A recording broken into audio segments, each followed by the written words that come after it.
You have to make stuff that the fans need, not want, need. I need to make a profit because I need to make a profit to keep making these, but I would rather make less money per figure and have people have all these figures on their shelves than make lots and lots and lots of money. Hey, I'm Brian Volk-Weiss. I am the founder and current CEO of the Nacelle Company. And we just had a great conversation all about our new Star Trek line that we are designing and selling on behalf of Paramount Global. And this is Trek Untold.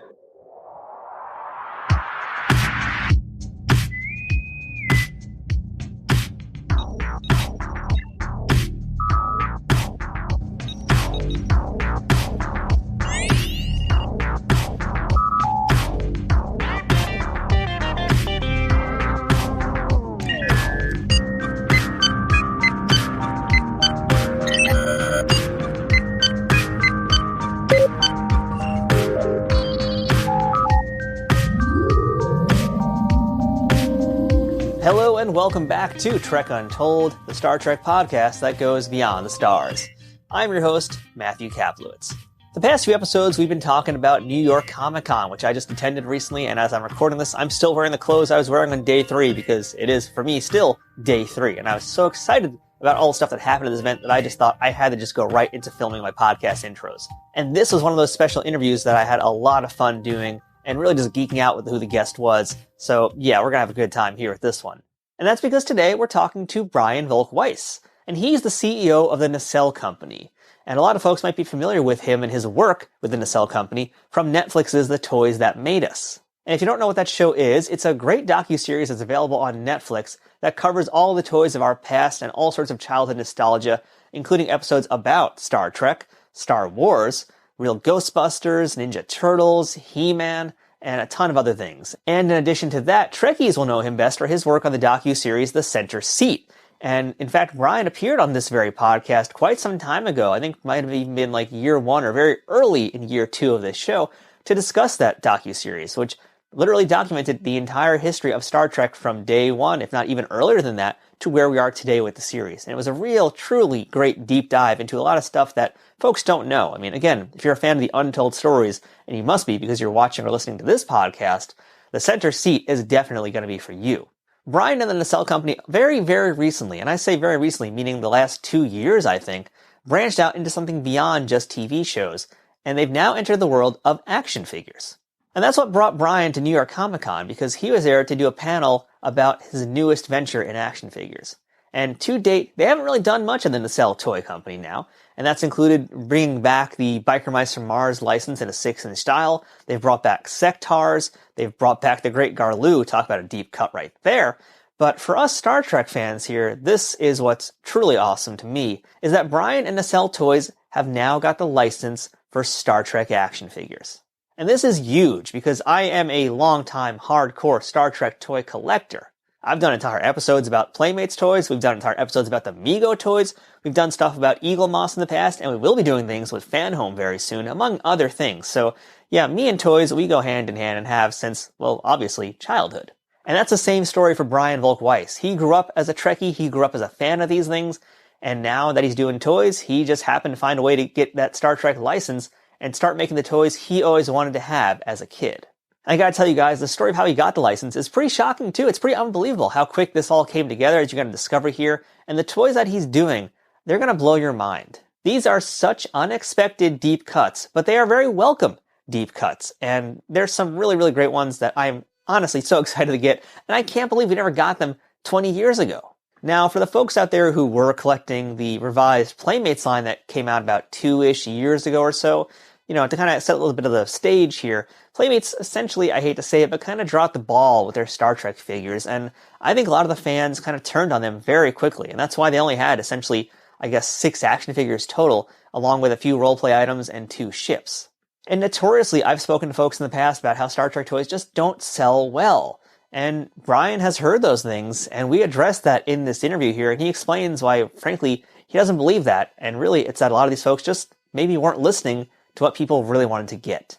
And that's how you know you've got somebody who really loves this license, who really loves Star Trek, because they're doing what they love and what they know that us hardcore fans are going to love. And that right there should tell you everything you need to know about Brian Volk-Weiss if you've never heard his name or heard him talk in an interview before. So let's get articulated now and come across with a few more than 5 points of articulation as we chat with Brian Volk-Weiss over at the Nacelle Company and Nacelle Toys to hear the latest news about his all-new line of Star Trek action figures.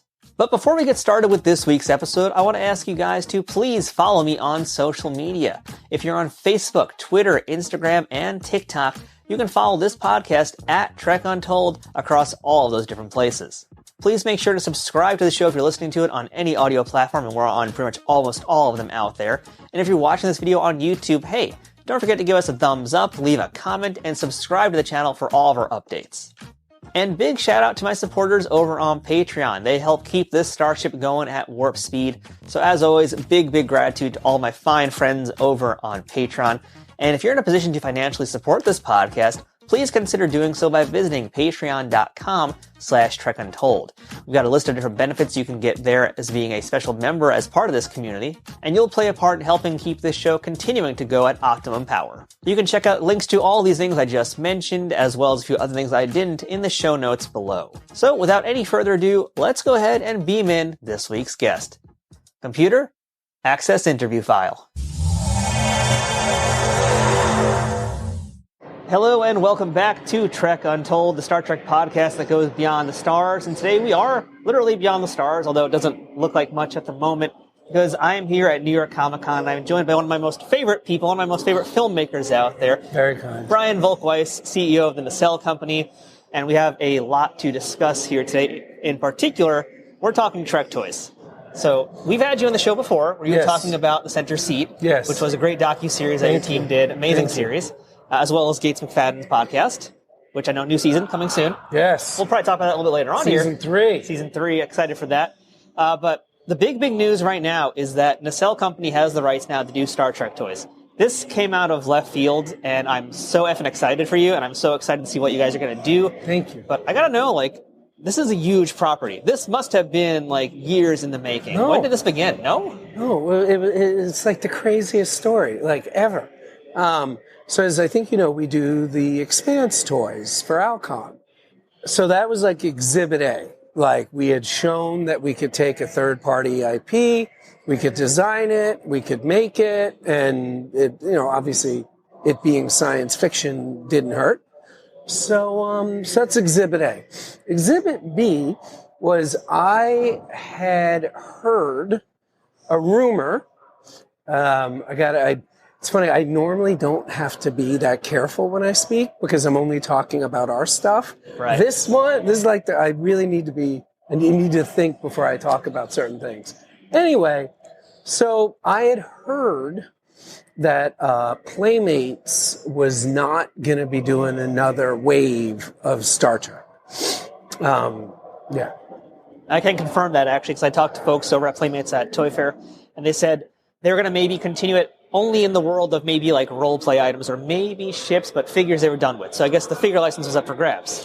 Well, I never heard that officially, but like I said, I heard from a very unusual source that they had not done very well. I had heard they'd done very badly, and Playmates didn't want to make more. Was this source Faggio the Collector, or? Plead the fifth. So I knew that. And again, I'm going to tell you the truth, but this is going to seem insane.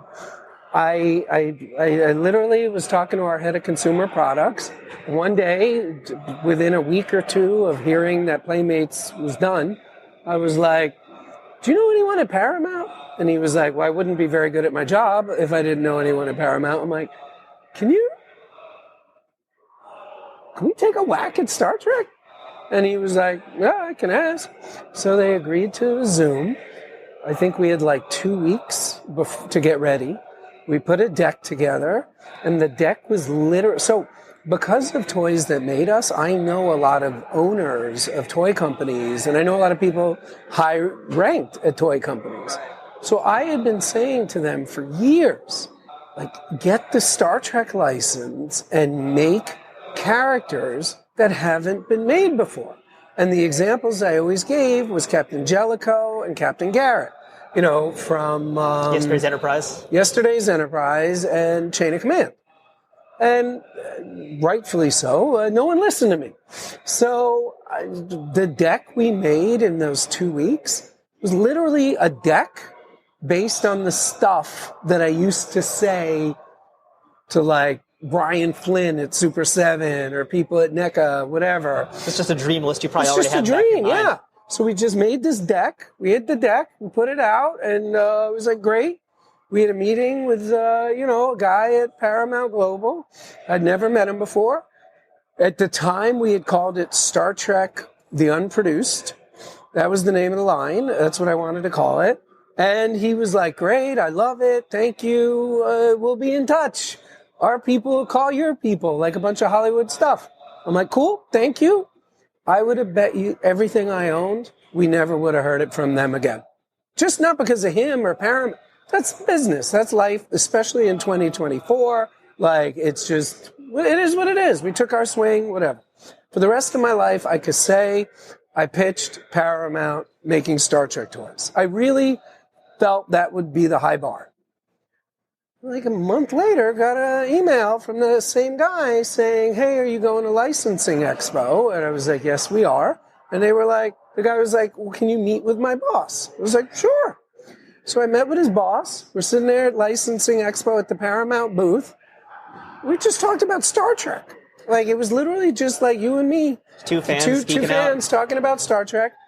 He may have asked, like, one question, like, are you sure you can do this? Like, we've only been making toys for 3 years. And I would argue it's really only 2 years. Like, if you look at when RoboForce came out, that was 2 years ago. So it took us a year to get there. But yes, we've only been making, Expanse isn't even out yet. So, like, no one's held them.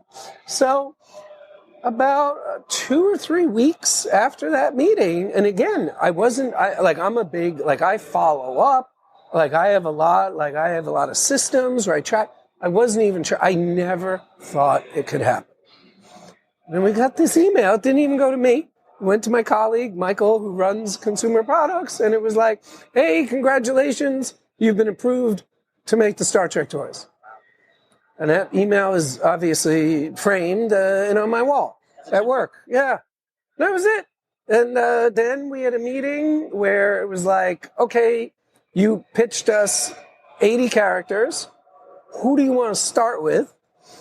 And I gave, because originally we were going to start with 6. So I gave them 6 of who I wanted to start with. They were like, great. And that was it.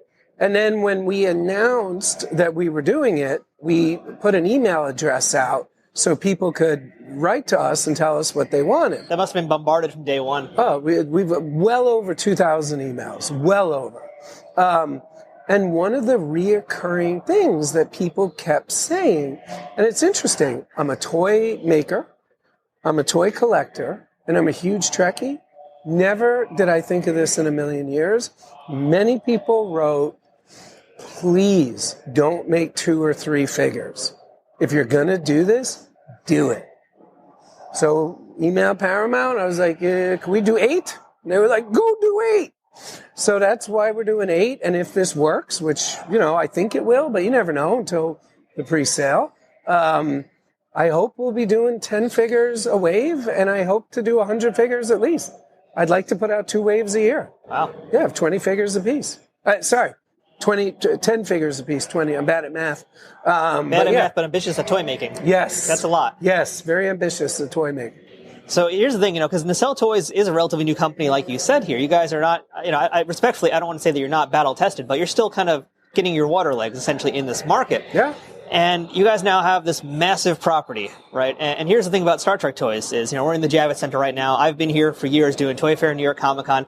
I saw McFarlane Toys showed off their Star Trek stuff, and it died in a wave. Diamond did Star Trek Toys for a little bit, and they did pretty well, but again, it didn't last. They had a long run. I would say Diamond made at least 50 They probably did the best, figures. Honestly. Yeah, they probably did the best. Playmates originally, they did the best.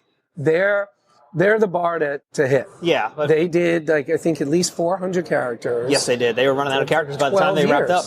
But didn't do Captain Garrett. No. But, there's a lot of other companies who came and went, is where I'm getting at here. Like, there's, I can name a few others. There's even some that are not here today that used to be here quite often. And they've all said similar things to me, that Star Trek is not the most viable property. It's not like a Star Wars. It's not like things like that. You disagree. I absolutely disagree. Because, you can see how Playmates handled the last thing that they did, the last run. It's like it basically had one wave and we were done. So what are you guys going to do differently to make sure that that's not the same fate that you have? So we're having this interview before the on sale. So everything I'm about to say to you could be right. Everything I'm about to say to you could be wrong, or something in the middle. And I love Playmates, so I'm not going to say anything that they could take to be an insult. And to be fair, there's room enough at the table for everybody to eat and make toys. Well, yes. But what I will say is, again, I have over 400 Star Trek characters in my house on a shelf, held with earthquake-proof putty. I did not buy a single Playmates figure of the new line. That is technically not true. I did buy Spock, but I only bought Spock because they made the radiation gloves. So I have the radiation gloves on display. I do not have the Spock on display. And I love Spock. It has nothing to do with Spock. I just already have 10 of those. I have probably 25 Kirks in 23rd century uniform, probably 10 22nd, the original series. So you have to make stuff that the fans need, not want, need. Buying toys, we're doing everything we can to keep these under $30, right? That's still a lot of money for a lot of people. So to ask people to spend $30 on a piece of plastic, they need it. It's not about wanting it. So you can't just do Khan for the 5th time. You can't do Kirk in his maroon 23rd century uniform for the 50th. It's been done. So what I'm hoping we're right about is that my own personal Star Trek knowledge, which I'm 48. I began accumulating that knowledge probably 45 years ago. I hope people agree with me that, oh my God, they made Captain Garrett. Oh my God, they made Tuvix. Oh my God, they made Peter Preston. Like, they made almost every character from Star Trek 2. How do you not make Scotty's nephew? He's the thing in the show, in the movie, that gives it weight. Like, his death. I mean, I remember my mom crying. So that's what we're doing. I hope it works. I think it will. I think it will too. I mean, I have to ask these questions because I have to be cynical and skeptical for the sake of getting a good interview, Brian. But the reality is, I'm also a pro wrestling toy collector. And I know that here, again, at New York Comic Con, we've got Major Bendy's and the big rubber guys downstairs. And I know Nacelle Toys here, Cella Toys out there somewhere else in the world. They're doing wrestling toys and they're doing that thing. They're doing the exact same thing, which is filling the gap of guys who didn't get made during the Hasbro era or the Bone Crunchers era from Jax. Yeah. So there's definitely a call to arms with these kinds of things. But is that going to be basically enough to support the market? I mean, I guess what I'm kind of getting at is, like, what is the business strategy with these toys? Where are we going with them? So the business strategy is, of course, like I said, to get to 100 figures or more. We're breaking it into 2 categories. And it's so funny. I'm glad you asked that because I apparently only like to talk about one of the categories. So category 1 is what we just talked about. Never, ever, ever been made. Completely new. Category 2, they have been made, but not that version. What do I mean? We're making Captain Sulu. So there have been a lot of Sulus. They've never made Captain Sulu from Star Trek 6. I know what you're going to ask. Are you making the Excelsior China? Yes, we are. Yes. So, and 2 pieces, a plate and a cup. So it's not like we're just doing obscure stuff for the sake of obscure stuff. So we're doing Captain Sulu. We're also doing Captain Archer. But it's not Captain Archer in his 22nd century uniform. It's him from A Mirror Darkly, which is widely considered, other than the pilot, to be the most popular Enterprise episode. And unless you go to Etsy and spend $80, you can't buy that figure in that outfit. So it's not just obscure stuff. It's also the big things, but new versions of them. Well, since we are running down some names now, let's drop some more names here, Brian. So who is going to be officially in Wave 1? So I'm bad at lists. I always forget one. But let's see. If there's ever a list I should get right, This should be it. We'll see if I can do it. It's like a weird thing. Like if there's 10 things I got to know, I always remember 9. If there's 6, I always remember 5. It's weird. So we'll see if I can do it. Instead of 8. That's right. Well done. Well done. All right, here we go. Captain Jellicoe, Captain Garrett, Midshipman Peter Preston. See, I had to make the joke and screw myself up. Tuvix, Captain Sulu, Captain Archer, Valkyris from Star Trek 3, and Wei-Yun. Oh, Wei-Yun. Yes. Wow. I did it. I got all 8. That's all 8. I got all 8. Round of applause for Brian Volk-Weiss.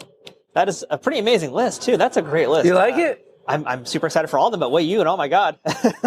So we're talking about names like George Takei. We're talking about Scott Bakula, but we also have some folks like the performers who did Captain Garrett, other people that Peter Preston.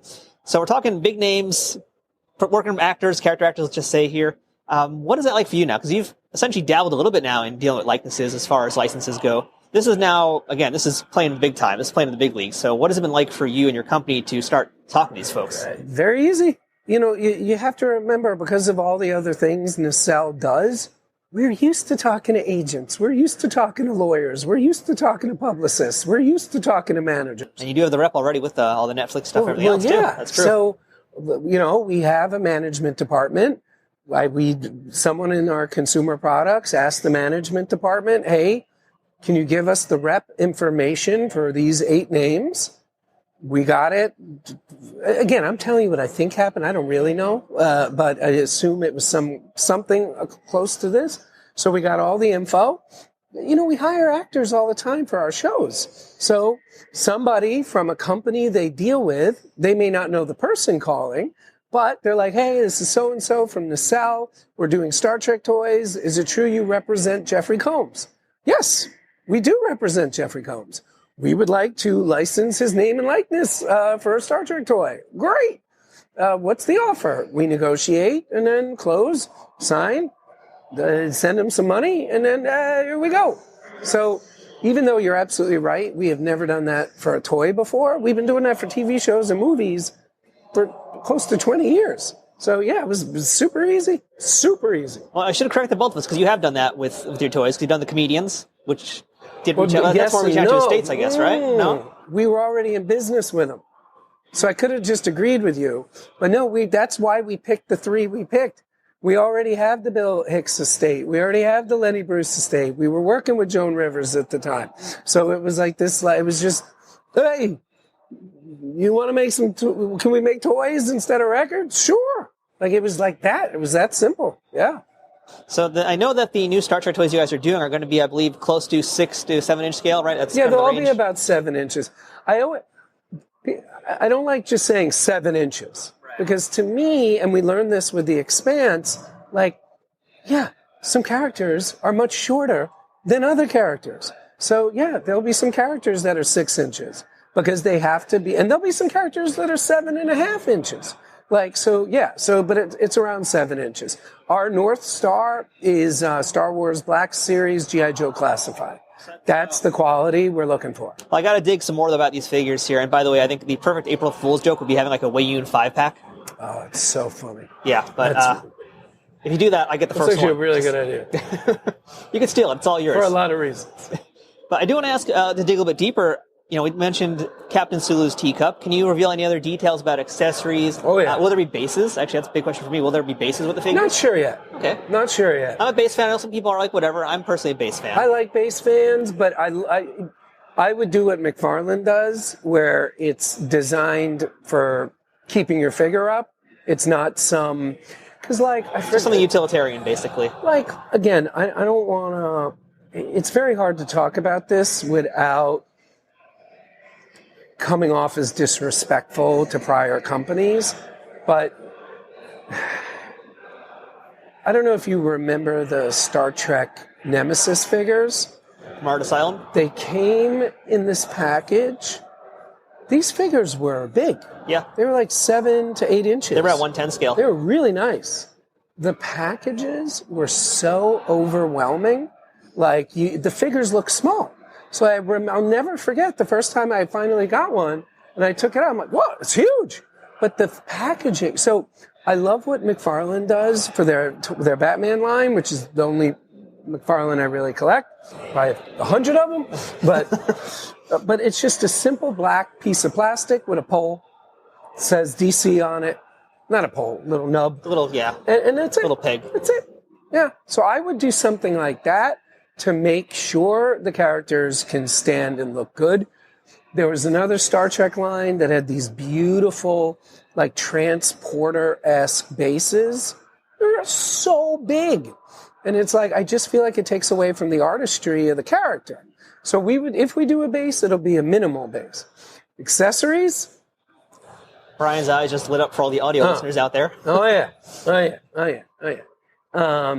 So Captain Archer, are you familiar with that episode? Oh yeah, of course. Yeah. So one of the things, and I think you know this about us, obviously, our background is in comedy. So what I always say is, if you watch Seven, if you think of Seven, if you haven't watched Seven in 5 years or more, you think of Seven, what do you think of? What's in the box? What's in the box? Like, you think of all the bad, dark, bloody, crappy stuff. If you watch the movie tonight, it's funny. There are so many fun. The police chief, the phone rings. He's like, "This isn't even my phone." Just there's so much, just because he has a library card doesn't make him Yoda. There is so much comedy in that movie. So we try to put a little humor in everything we do. So I don't know if you remember this or not, but Captain Archer, he gets poisoned by Sato in the last scene of that episode. And she puts poison in his champagne. Archer does this very bizarre thing. And I remember when I saw the episode the first time thinking it was bizarre. So I thought this was bizarre the entire time. For 20 years, I found this funny. He pours the champagne on his face for no reason.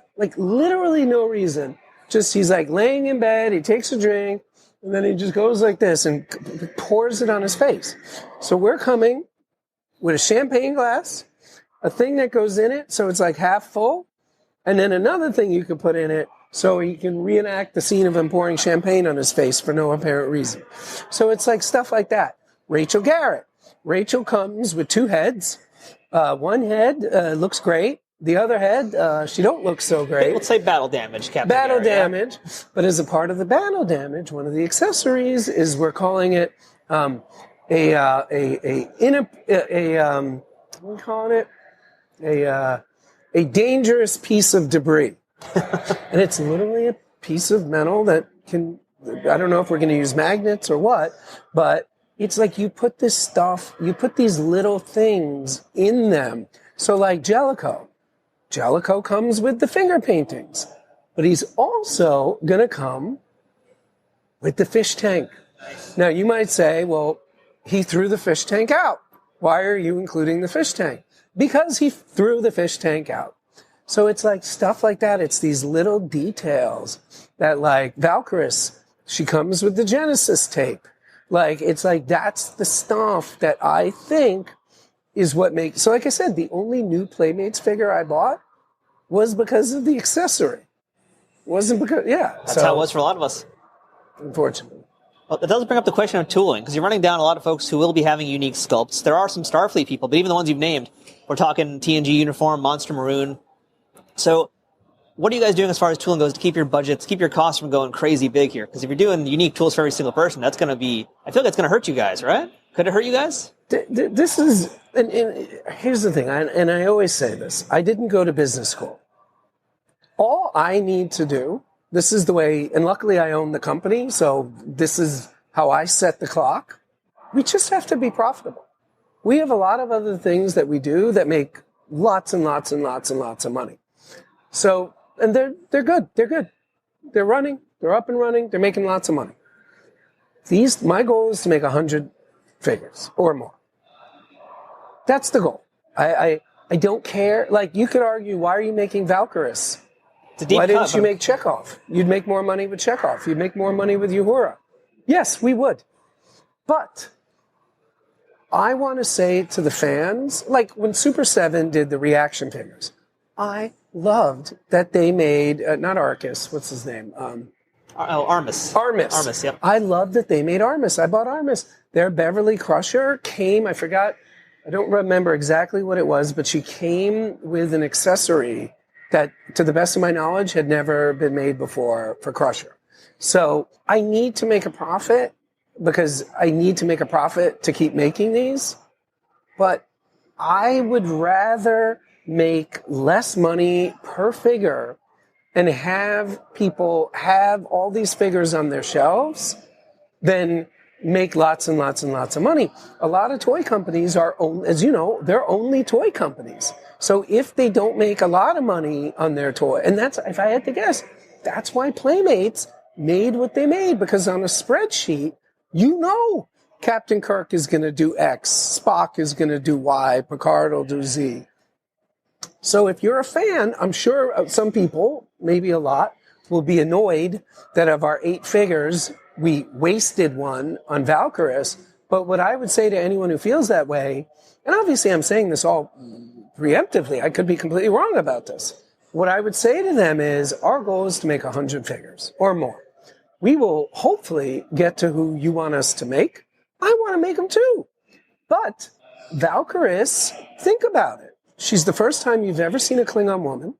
Her costume obviously influenced every single Klingon woman costume ever made after her. And it's a great scene. Similar to what I said about Peter Preston, her death and the nonchalant, it wasn't even nonchalance, but like her death, the conversation, her and Cruge, you know, they're like married or something. They were. I don't know if you know that. Well, they were, yeah. They were, yeah. Past tense. Yeah, both of them. They did get reunited much sooner than they probably thought they would. I never thought about that till right now. But that's why we do it, because I want the fans, I want the community to understand that we're not doing this because of spreadsheets. We're doing this because we want to fill in the gaps that exist. A lot of those Klingons from Star Trek 3 have been made. A lot of characters from Voyager have been made. Tuvix, listen, the opening of that episode is unwatchable. It's some of the worst Star Trek ever made. I don't know if they're like singing a song on the planet. From the minute they beam up to the end of the episode, that is one of the best 35 minutes of Star Trek ever made. I would use it as an example to show someone who doesn't know anything about Star Trek what Star Trek is. They never made Tuvix. So that's the logic. Right or wrong, smart or stupid, who knows? But that's the logic. So you mentioned a lot of names which are amazing, but what about Brian's dream list here? And I know there's probably a lot of them from this first wave that are your dream list, but what's the true dream? Like, what's maybe the top 5 you want to make sure you get made before this, eventually will come to an inevitable end? Jelko, Garrett, for sure. I always screw up his name. The Cardassian that tortured Picard. Gul Maced, I believe? Or Gul Madred, I believe, right? Madred. Yep, Gul Madred. Definitely want to do Gul Madred. David Warner. Dr. Carol Marcus. And then, God, if I could only do 5. I'll let you do 6. You could have 6. You could have 10 if you want. I really want to do Captain You just want to do everybody, Sinclair. I think. Ooh. I want to do Captain Sinclair. I think Captain Sinclair is the first female captain in the history of Star Trek and the first black captain in the history of Star Trek. So again, it's a tiny role, but it's important. A lot of people forget this. Like, we had never, 79 episodes in Star Trek the Motion Picture, they never showed another Federation starship class. Only Constitution. The Reliant, as great as it is, it's Khan's ship, that's the second Federation starship ever. So the show launches in 69, and they don't show another ship and they're supposedly part of this giant space armada. So between 69 and 83, they only had one type of ship. So for me, Captain Sinclair, it's a similar reason to do it, where this was the beginning of like transitioning from the, where no man has gone before to where no one has gone before, which, as you know, is a huge part of Star Trek, is this continuing journey to make the world better. So I would want to do Captain Sinclair. This is the kind of thing where tonight I'll think about it and I'll be so mad I missed people. I really want to do Brock Peters, Yes, Admiral Cartwright. or Papa Cisco. You get likeness, you can do both. That's right. That's Two for one right. deal. That's right. Could do that. I want to do Cisco from, what's the one where he's like a reporter? Oh, yes. Yeah, I know I'm blanking on the name too because it's been a long day, but I know the exact one. Yeah. Oh, my God. Yeah, I know the name, but I can't remember it either. Yeah. I really, and again, I don't know how she'll sell, but I really want to do, I always want to say Dr. Gillian Taylor. She's the epicenter of Star Trek 4. What's considered to be the best or second best Star Trek movie ever made. There's no movie without her. Never been made. So yeah, those. I know I'll think of stuff after this where I'll be pissed. I'm like, should have said that. But there's my list. And I do want to just backtrack for a quick moment here back to accessories, just because I was thinking about this as we were talking. Hands. Do we have additional hands? Yeah. Okay. Is that for everybody across the board? Yes. Okay. Yes. So we can give a hand to anybody you want. All right, awesome. That's right. Yeah, all right. Terrible pun joke. I don't know where it's going. No, that was good. Day. It's been a long day. On Archer, for example, we're going to have an Enterprise phaser. We're going to have an original series phaser. Same thing for the communicators. So you're going to have the normal accessories you should have. The standard ones. Then there's a very bizarre green goblet with green liquid in it. It's like this spiraling, loopy jar kind of thing. We're going to have that. We're going to have the glasses, and they're going to have the green drink in them. And then we'll have the aforementioned bizarre thing where he pours champagne on his own eyes. But yeah, so that's the thing. So it's like I'll give you a great example. I like Transformers. I don't love them. I'm not like a crazy Transformers guy, but I like Transformers. I probably have between 50 and 70 at home in my collection. I'm not a Grimlock guy. I'm not a Dinobots guy. I'm not. I don't like them. I'm not a dinosaur guy. Never have been. One day, I saw that Super 7 had made a Grimlock where he's wearing an apron and he's got a plate with a fish and a bunch of cups and like tons of cups. Like it comes with like 12 cups. It's really weird. I bought it because if they had the courage to make Grimlock with an apron and a fish serving, I gotta buy it. So that's we want the fans to be like, whoa, that's some deep cuts, because buying a toy is emotional. So you have to communicate to the fans emotionally. And the best and most important way to do it is to convince the public that we are also fans. And we sat there, by the way, for yesterday's Enterprise, I didn't have to watch that again. I knew exactly what I wanted to do. For Tuvix, I hadn't seen that since it aired, so I had to go watch it again. And there were so I'm sitting there, my kids are asleep, it's 11 o'clock at night, taking notes. What horrible homework you had to do for this toy line. Yeah, it's really terrible. But yeah, so it's a dream. Now, do we know when the pre-sale is officially going to begin? No. Okay. Will it be this year, next year? Can we give a rough If estimate? I had to guess, it'll be next year, early next year. But, again, we have a partner. I don't know if you know this or not. We don't own Star Trek. So it's not just about us anymore. So, they have a lot of stuff going on. So the same people we're working with, they're also doing Turtles. They're also doing Mission Impossible, Miraculous. whatever. Yeah. So while it's easy for me to be like, let's go, I don't have to deal with Turtles. Right. I don't have to deal with Miraculous like they do. So we'll work with them for when everybody's ready, they'll come out. Well, I am very excited. I mean, you talk about emotions. I'm getting goosebumps hearing that lineup. Thank you. I cannot wait for some of these things to come out. You're one of the first people I know who I trust, who's definitely you're a Trekkie, right? I think so. I think I could qualify for that. Yeah. So hearing you say that is definitely making me feel good. In my mind, I'm just writing down all the names of folks who I've talked to on this podcast who I want to have made figures. And if you need some help with connections, you let me know. I got names for you. But we need, I told you, right? We put an email, Yep. So people sent us. So it was really helpful. And what is that email for folks who might want to message you still? If you want to send us an email, all you have to do is go to Star Trek Ideas at nacellecompany.com, and you can give us any ideas that you have, any feedback. I think with Biker Mice from Mars, originally we weren't going to do the ad crunch. Yep. People went crazy. We added the ad crunch. people were thrilled. They're like, look at it. So the funny thing is, when we added the ab crunch, not one person said, not one comment, nothing. Nobody said, what a bunch of idiots. Why did we have to be the ones to tell them? Everybody said, thank you for listening. So like, we make mistakes. Everybody does. We want to hear from the fans, and that way we can hopefully sell more toys. And on an unrelated note, those Bikermice Mars toys are excellent. I was lucky enough to get those sent over to me by you guys. In fact, I reviewed my other channel, Nerd News Today, and amazing stuff. So I've got very high hopes, and that's why I'm also very excited, because I know what I've seen already of you guys, you're making great stuff, high quality stuff. Very kind. Legitimately. Plastic is great quality also. It's something a lot of major companies are kind of skipping on these days. Yes. You guys are doing just high quality plastic, great articulation, wonderful accessories. You guys get it.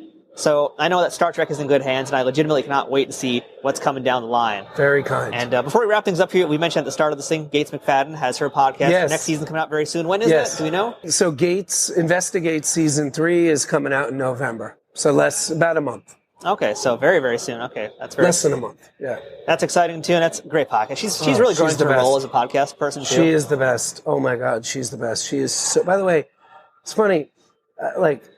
You get to work with these people, that you look up to your whole life. You're working with Dr. Crusher. Hey, I'm working with Dr. Crusher, but Gates, she is so funny. Like we'll have lunch, and I'm like laughing my head off. Like she's so funny. So yes, she's a great interviewer, and we are very happy that we have season 3 coming out in less than a month. And Toys That Made Us, by the way, I know you guys are doing a panel here at New York Comic Con as well. Right. Any news you could tell us here for our folks who weren't there? We have a couple new, very, very, very, very small updates that we're giving. But to be honest with you, we're in pre-production. So we're in the research phase right now. We start production in January, and hopefully season 4 will come out in 25. Awesome. Well, we have a very busy 2025 ahead of us. And you're telling me. We're all a little curious how we're going to get through it. But I'm sure we will. I'm saying I can't wait, but I have to wait, and that's unfortunate because there's so much good stuff that you guys are doing right now. Very kind. And from one fan to another, this is amazing because I think I've said in previous interviews with you that you're living the dream, but now this is like above and beyond. You're making Star Trek toys for folks like me. That's how I feel. This is amazing. I feel the same way you do. I can't believe this is happening. If you had told me, just said this to someone the other day, like if you had said to me a year ago, what do you think is more likely? Aliens land on the White House lawn, or you will be at New York Comic Con talking about your own line of Star Trek toys. 100% aliens on the White House lawn. Wouldn't hesitate for a billionth of a second. Well, now you can do Little Green Men from DS9. And there's your White House on the lawn reference. You can do that. Yeah. You can do that. There we go. I want to make that Dracula looking, the Nazi Dracula alien. Oh, now we're talking real deep cuts. Yeah. But that's, again, one of the better episodes. That's a whole other podcast episode, Brian, but this is awesome. Thank you so much for chatting with us today. Thank you. And for real, this is awesome. Much as success always. to you. Yeah, thank you, man. Appreciate it. That's it for this week's episode of Trek Untold. Thank you for watching and listening. Please don't forget to follow this show on all different social media platforms, including Twitter, Facebook, Instagram, and TikTok at Trek Untold.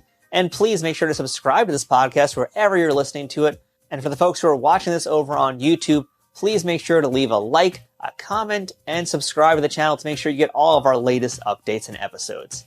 A massive thank you to all my supporters over on Patreon. And if you're in a position to financially support this podcast as well, please consider doing so by visiting patreon.com/TrekUntold. If you've been enjoying these New York Comic Con coverage episodes, let me know. Send me an email over at trekuntold@gmail.com. And likewise, if you have any suggestions for guests or things you want to see done differently or folks you want me to talk to, go ahead and send me an email there as well. Until next time, I'm Matthew Kaplowitz. This has been Trek Untold. Thanks for checking out this week's episode. And until next time, always remember, fortune favors the bold. Trek Untold, the Star Trek podcast that goes beyond the stars, is powered by the Rageworks Podcast Network and affiliated with Nerd News Today.